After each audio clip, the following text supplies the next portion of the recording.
Mga nanay, sigurado ko na hindi ka nabibili ng mga roasted chicken sa tindahan once na natikman mo ang napakasarap at napaka-juicy na chicken na ito. Siguraduhin niyo lang na marami kayong kanin na isasaing kapag gaganawa ninyo ang chicken na to.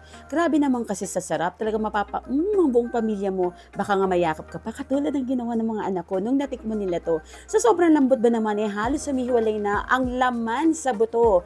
Halika kayo at samahan niyo ako na gawin ang napakasarap na recipe na to ala Chef Emily Peralta. Tara at gawin na natin. Sa kaserola ay handa na natin ang ating 1.5 kilo ng manok na nabili natin sa palengke sa halagang ₱200 lang. Sigurado lang ninyo na nalinis nyo na ito at natanggal nyo ng mga dumi bago natin ihanda ang ating marinating sauce. Para sa napakalambot na manok, kailangan mo lamang ng pineapple juice. Yes, mga nanay, pineapple juice po ang sikreto upang magkaroon ka ng napakalambot na manok. Kasi ang pineapple juice ay meron po itong bromelain na nagpapalambot ng mga muscles po, ang mga protein ng mga manok na ginagamit po natin. Pwede rin ito pampalambot ng baka, pati na rin po ng baboy. 2 cups ng pineapple juice ang ginamit ko dito and 1/3 cup naman ng soy sauce. Mas maganda na gumamit ka ng maliit na kaserola kapag ka nagmamarinate ka ng iyong manok para mas lubog ang ating manok dito. Isa pa sa dahilan kung bakit mas prefer ko ang pineapple juice as pampalambot sa manok natin kasi naglalabas ito ng enzymes na tumutulong para i-break down niya yung proteins at magkaroon ng more chance na ma-absorb ang moisture para naman juicy lagi ang manok natin dito. Kaya naman ito ang preferred ko talaga na tenderizer sa mga recipes na ginagamit ko. Pagkatapos ay timplahan na natin siya ng paminta. Mas marami, mas okay. Nasa 1/8 cup yata na gamit kong paminta. Kasi yan yung parang pinakapampalasa ko talaga. And syempre, lagyan na rin natin sa ng mixed herbs. Ito naman optional lang kung gusto mo. Pagkatapos naman ay masahin na natin mabuti para mas ma-absorb ng chicken natin yung ginamit natin dito na pang-marinate. Then hayaan lang natin siya ng at least 1 hour or mas maganda kapag overnight pa para mas lumambot at mas malasa pa ang chicken na gagawin natin. After 1.5 hour or kahit overnight na pagmamarinate mo sa iyong manok, ay handa naman natin ang ating lutuan para magtunan naman ng margarine or butter o kung gusto mo kahit mantika lang okay na. Gawin naman natin na isi-sear natin yung ating manok. Ginagawa natin yung searing para masunog natin ng konti yung balat ng manok natin. Kung lagyan natin siya ng konting brown sa both side niyan. Kasi nakakatulong ito para hindi mapunit o masira yung balat ng mga manok natin kapag niluto na natin ito ng pangmatagalan. At saka syempre, aesthetic na rin kasi mas maganda siyang tingnan kapag medyo brownish ng konti yung manok natin. Katulad na lang ng kapag bumibili tayo ng mga roasted chicken sa labas. At kung bakit mas gusto ko rin na margarine or butter ang gamitin ko kapag sinisir ko yung manok ko kasi nagkakaroon siya ng kulay katulad niyan. Tingnan nyo, medyo yellowish ang itsura ng manok natin dito. So nakakapagdagdag siya ng appetizing look ng ating cake kapag margarine ang gamit natin dito.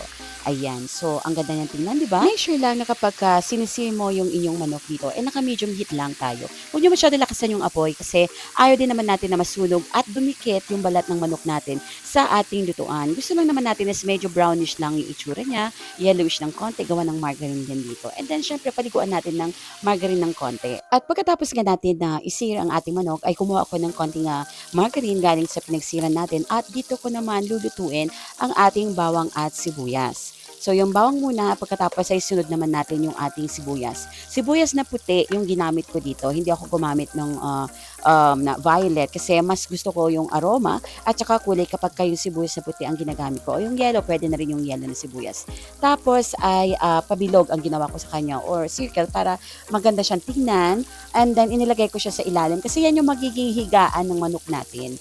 Ayaw ko kasi nagdumikit yung balat ng manok dito sa ating kaserola para maiwasan natin na masira yung balat ng ating manok dito.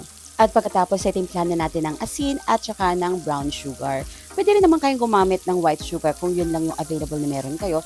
Pero ako brown sugar ang ginamit ko kasi mas gusto ko na mag-darken nga at tumulong sa pagda-darken ng ating mixture yung ating brown sugar. Ilalagay lang natin siya sa ilalim kasama ng ating sibuyas nang sa ganun is mag-caramelize o maluto natin ng maayos yung ating sibuyas dito. Mas magiging masarap at maganda kasi itsura niya kapag ganun ang ginawa natin. So ulitin ko, bawang, sibuyas, asin at saka ang ating brown sugar. Yan ang magiging higaan ng ating manok. At kapag medyo napalambot na natin yung ating sibuyas at bawang at natimplahan na rin natin siya, ay pwede na natin ilagay yung ating seared chicken dito. Make sure lamang na unahin ninyo yung ilalim niya, yung backside niya doon sa may skin para if in case man is hindi natin masunog kaagad yung balat. And then ilalagay din natin kung may natira pa kayo na margarine o yung pinagprituhan ninyo kanina ng ating manok. At tapos ay titimplahan na natin siya o ilalagay na natin dito yung sabaw o yung pinagmarinatan natin kanina. O, di ba walang tapon? Kung ano yung ginamit mo kanina, yun din naman ang gagamitin natin ngayon. Pati yung ating mantika from our margarine at yung ating marinating sauce. Nandito na rin. Hindi mo na to kailangan timplahan kasi natimplahan na natin ito kanina. So, as is na siya. Hindi mo na rin kailangan gumamit pa ng iba pang pampalasa kasi mas gusto natin na lumabas yung natural na lasa ng manok natin. Kaya nga sabi ko sa inyo, paminta lang sapat na at saka yung pineapple juice, okay na yun. Then, syempre, para mas may lasa at mabibigyan natin ng tamis, gumamit na rin ako dito ng mga pineapple chunks. Pero yung pineapple chunks, optional lang yan. Pwede meron, pwede rin naman mawala. Kasi, kumbaga, pandagdag na lang yan na ricado sa ating recipe.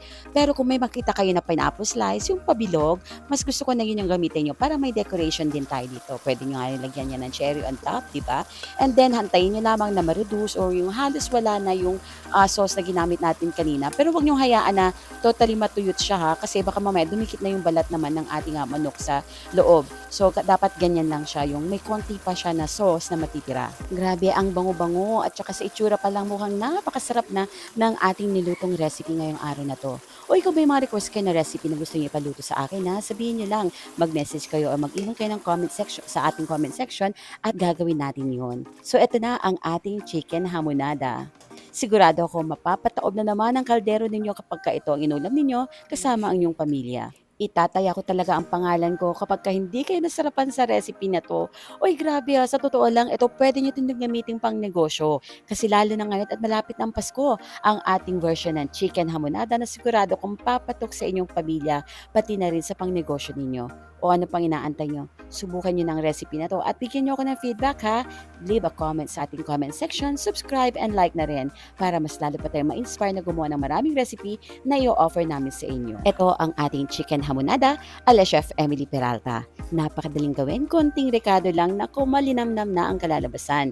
Super lambot ng manok at talaga naman na mauubos at matataob mo ang iyong kaldero kapag ito ang ulam mo. At sigurado ko na mamahalin ka lalo ng asawa at ng pamilya mo. At sigurado ako na papatok ito pang negosyo lalo na ngayong nalalapit na Pasko. Subukan nyo na, itry nyo na at ibenta nyo na. This is your Chef Emily Peralta at sana ay natuwa at napasaya ko kayo sa reseping handog ko sa inyo. Hanggang sa susunod kong video, maraming salamat. Bye!